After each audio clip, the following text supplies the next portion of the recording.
everyone, it's me, Demetra Kaye of the Demetra Kaye Show here on YouTube and a proud contributor of the African Diaspora News Channel and the African Diaspora News Insider. If you could do me a favor and please subscribe to all channels and like this video, I would greatly appreciate it. So as you guys know, we are now watching the Derek Chauvin murder trial unfold, to which he is on trial for murdering George Floyd on May 25th of 2020, where we all seen the infamous video of Derek Chauvin having his knee to the neck of George Floyd, which cost him his life. And so a lot of witnesses are being called to testify who, were there on the scene. You guys probably seen the photo where on the sidewalk there was a copious amount of people there witnessing and filming and, having their say while Derek Chauvin was murdering George Floyd. Now, one of the witnesses was that of Mr. Charles McMillian. He was a 61-year-old resident in the area. From the surveillance video, it appears that he was walking toward Cup Foods, as a lot of people were, it seems like that day, or within the vicinity, right?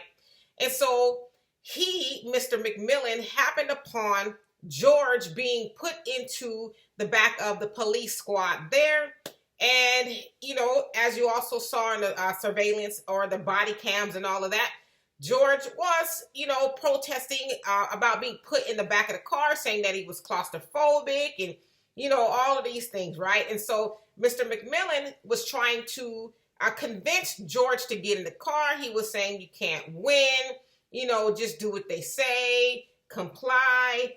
And, as the DA, or the prosecutor rather, was asking Mr. McMillian, why were you telling him to do that? You can't win and all that. He says, because basically once they get the handcuffs on you, it's a wrap. You're going downtown or wherever they're trying to take you. So just do what they say.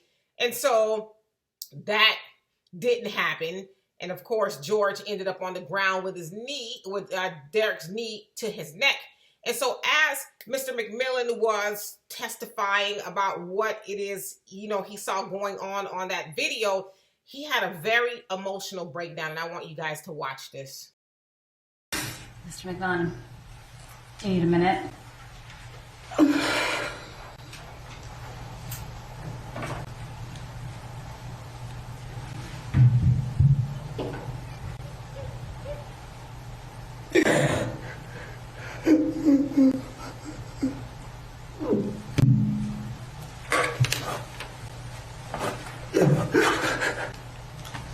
Oh my God. Just take your time. Just know when you're ready. I'll just give you a moment, Mr. McMillian. I'm not sure if there's water for you as well. If you need a break to get some water, let me know. And we can take.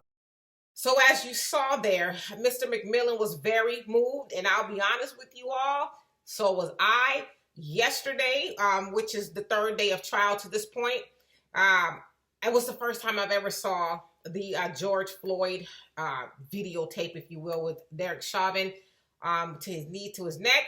And I was moved just as much. I broke down too. It was a lot, right? It was a lot because it was the first time that I had saw the video, and it was a lot because Mr. McMillian, being an older black man here in America, just couldn't take what he had saw already, and then to have to watch it again and to have to explain what it is he was witnessing. It was a lot. And to me, what it said was those tears that Mr. McMillian was crying are the tears of a lot of black men in America. I have a father who is 77 years old, and just listening to a lot of things that he has witnessed over his, long life to this point. Black men in America, especially that age, they've experienced so much racism and just hate and you name it. And for him, Mr. McMillian being 61 years old, to, as he was minding his business, to happen upon a lynching, a full-fledged lynching, was just, it was a lot. But to me, that signified what black men in America go through and must go through on an everyday basis, just leaving the front door every day. not knowing if you're going to make it back. And that's one of the things that Mr. McMillian said to Derek Chauvin after he had just murdered George. He says, you all, and I'm paraphrasing at this point, but police officers, you make it home to your families at night.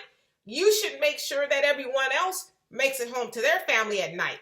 And so I believe, and I've heard a lot of black men say that is one of the fears that they have, that they're not going to make it home at night because a simple traffic stop may not, make sure they get home. They might end up being killed like that of Phillip Castile, who was just a passenger and didn't even get a chance to identify himself or even really understand why he was being stopped. And so yesterday's tears of Mr. McMillian, I got it. I completely got it, and I understood, to some degree, because I'm not, what it must feel like to be a black man in America under this very hostile environment of police brutality, right? You have a broken tail light or something, you should just get a ticket. I mean, even a counterfeit, to this moment, I don't even know if we know if the bill was counterfeit. And just watching all of the videos unfold on the third day of trial, it wasn't even clear to me that George even knew what was going on. So many questions. Did he know that the bill was counterfeit? I mean, I've been passed a counterfeit bill before. I know plenty of people who've been passed a counterfeit bill before and didn't know that was counterfeit. And so even passing a counterfeit bill should have at least given someone the opportunity to say or be asked, did you know? Where did you get it from? But as you guys probably have seen the videos, the body cams that have come out, they didn't even give George a chance to answer to that. And so just watching those body cam angles confirm the fears that a lot of black men have when they interact with the police, or what I should say, the police interact with them. That just confirm the fears that they have. Am I going to go home tonight?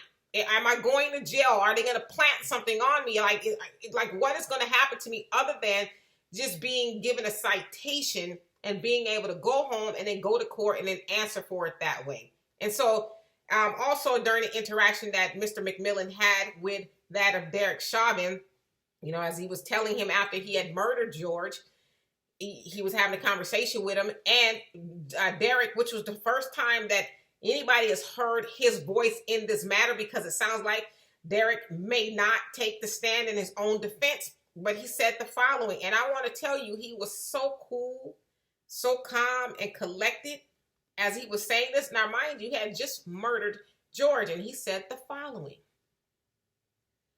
That's one person's opinion. We got to control this guy because he's a sizable guy. Looks like he's probably on something. And he said it like he was just, regular old day at the job. And it's not a big deal that I held my knee to his neck for 9 minutes and 29 seconds. Not a big deal. In fact, I'm wondering what my wife, what she's making for dinner tonight. It was sick. It was psychotic. It just everything you could think of. Just like, I've murdered people before, and I don't know that he have, but it sounds like it was an everyday thing. And it came out that in 2017, that Derek Chauvin did actually put his knee to the neck of a 14-year-old. And they said for several minutes. But unfortunately, the jury won't be able to hear about that. So anyway, you guys, just thought you should know that. And I'm going to keep up with what's going on with this trial just to give it, a different spin. But anyway, for more insightful commentary, please subscribe to this channel and my channel, The Demetra Kaye Show, here on YouTube. Peace.